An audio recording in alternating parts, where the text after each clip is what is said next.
professor of psychiatry at the State University of New York at Buffalo. He has authored more than 600 scientific papers published in internationalized journals and performed groundbreaking research in several fields.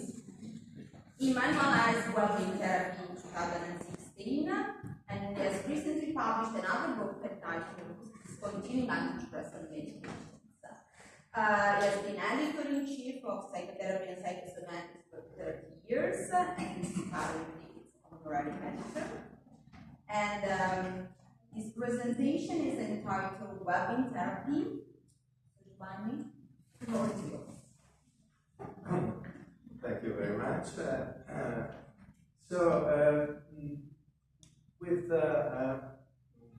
this presentation, we started getting into a different world, in the sense that as physicians or psychologists, we tend to focus on distress. And when a patient comes in, say, well, tell me what's wrong with you. Skip what's right, what's going well. And but in a way, this reinforces distress and its attention. So what we're trying to do in this presentation is to give you an idea of a totally different approach, which is well-being therapy. How I got this idea in the 90s, I was reflecting with a clinical case about the basic structure of cognitive therapy, the diary where you write down negative situations that elicit distress, and try to write down also the thoughts, the automatic thoughts that lead to distress. So cognitive therapy is distress oriented and should be so. But while I was handling a very difficult cases, I thought, wow, why don't we try a different approach? I don't want to hear about your distress right now. Please write down the moments of well-being, the feeling of well-being. And then together we learn to identify what leads to a premature interruption of well-being. And see, when you ask the patient was distressed, please write down your good moments. Tell the patient say, okay, but I have none. I'm always in distress, I always feel bad, which is not true. Because there are brief moments where the patients feel well, but there is no continuity about this.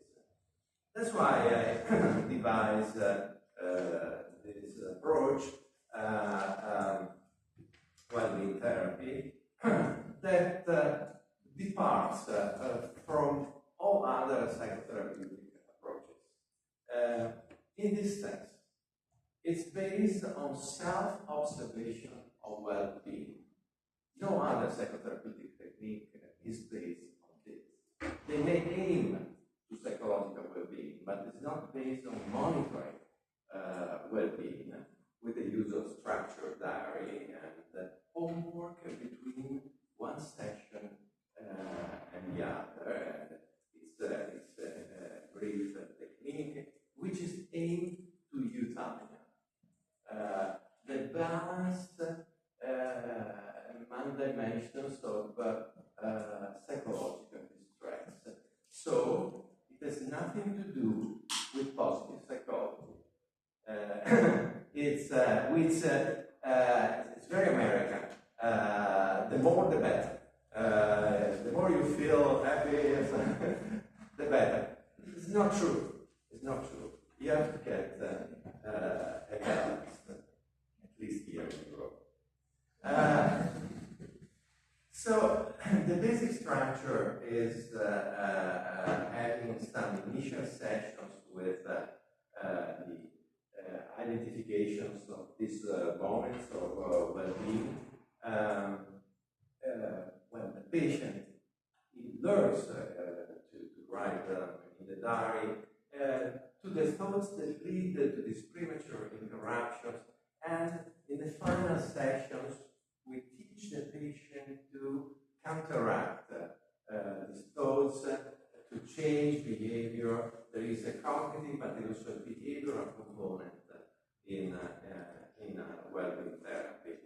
So when I devised this approach and use it in my practice, there was a big challenge. This is a new approach, but does it work in controlled studies? And this is how we develop a number of randomized controlled trials, and in those days, let me acknowledge the very important contribution of Chiara Raffanelli, Elena Tomba, and Jenny Guidi. These trials stimulated other independent trials. What are the current indications of well-being therapy? Increasing the level of recovery, modulating mood, and improving adaptation to medical illness. There are also some interesting studies on educational purposes, but we'll not go into those. Let's have a look about the fact of increasing recovery. You see, in the early 90s, everyone was working on depression, was kind of depressed. Because we started realizing that, yes, there were many treatments, but the effects didn't last, and relapse was a major problem. So I devised a new model in psychiatry. This model was widely practiced in medicine. The sequential treatment. What is the sequential treatment? That you use one treatment as a first, followed by another treatment. And what's the reason for using this combination? The fact of not combining treatments altogether.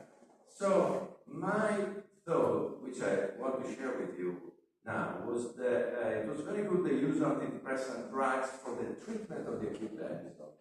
But then this leaves a lot of residual symptomatology. And you need to address the residual symptomatology with psychotherapeutic strategies. And it's substantially different from the sequential approach, that is when you try a certain treatment in a patient, doesn't work, and so sequentially you try another one, it's not going to work, and you keep on trying. So this was the first study. We did patients with recurrent depression, and they were randomized to two groups. One it was a sequential combination of cognitive behavioral therapy and well-being therapy, and the other was clinical management. This type of control group is very important, because if we use treatment as usual, as unfortunately is frequently done, the comparison has really little clinical value, because anything could be better than treatment as usual. In both groups, we taper and discontinue antidepressant drugs. Then we were able to perform a 6-year follow-up, which is a bit unusual. And during this period, non-antidepressant drugs were used unless a relapse occurred. And well-being therapy was found to be associated with significant benefits compared to preventing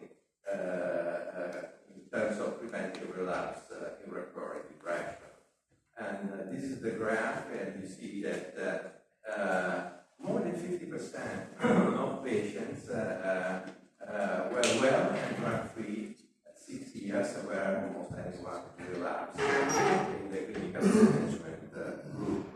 And what was very, very important is the results were replicated by independent investigators in Germany and United States. So we saw that well-being therapy could lead to increasing recovery, but we use a combination of cognitive behavioral therapy and well-being therapy. So maybe it was unnecessary, and that's why we devised another study called dismantling study, where in one arm we used in patient with generalized anxiety disorder sessions of CBT, and the other sessions of CBT, 4 sessions, followed by 4 sessions of well-being therapy. What is the logic? If well-being therapy does not lead to anything specific, there should be no difference between the 2 groups. But the differences were actually striking, and the combination of CBT plus well-being therapy was significantly superior to CBT for anxiety, depression, and well-being. This was another study on patients with psychosomatic disorder. This is one of the very few studies on cyclothymia. Cyclothymia is a highly disabling condition. No one pays attention to cyclothymia because there is no drug licensed to treat cyclothymia. So who cares? If there is no drug, we can discard the disorders, but these patients are around, and if we look for them. Again, you see the CBT and well-being therapy and clinical management. This was a very challenging study because we were aiming to a balance, which we achieved. So there were benefits both in depression then in mania scales. And the really impressive results were 2-year follow-up, because with clinical management, when we tested the patient 2 years later, most of them were still psychothymia. Nothing had occurred, but only a few of the patients remain psychothymia. Again, unfortunately, these disorders are totally neglected. We are waiting for a new drug to be developed and targeted for psychothymia, so it will be the disorder to be treated most. A final study that was performed by Chiara Raffanelli and Sara Gostoli was the cognitive behavioral treatment of depression in patients with acute coronary syndrome. Now you got used to the structure of the studies, and the randomization here was CBT and well-being therapy plus lifestyle modification versus clinical management. There have been very many studies on psychotherapeutic approaches to depression associated with acute coronary syndrome. But this study has some distinctive features. First of all, the control group is clinical management. It's not treatment as usual.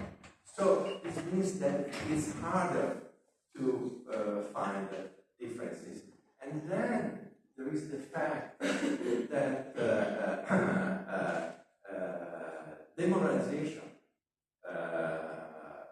was specifically diagnosed in this study, and most of the patients with differential diagnosis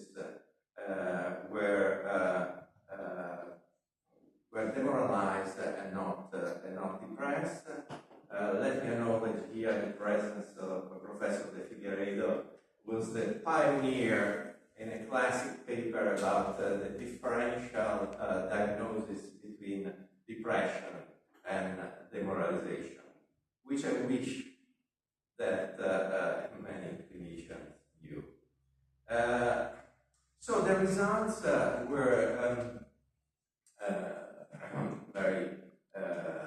positive. The sequential combination was associated with a significant benefits that persisted, even though the differences were tended to fade with time, and there was also a significant amelioration improvement of biomarkers. Did the study show differences in cardiac outcome? No, but it was not powered to detect those differences. And so it points to the fact that psychological well-being is an important component in the psychotherapeutic approach to acute coronary syndrome, and lifestyle changes due to cardiovascular health may be facilitated by a personalized approach that targets well-being. So these are established indications of well-being therapy, but there are a number of emerging areas of application: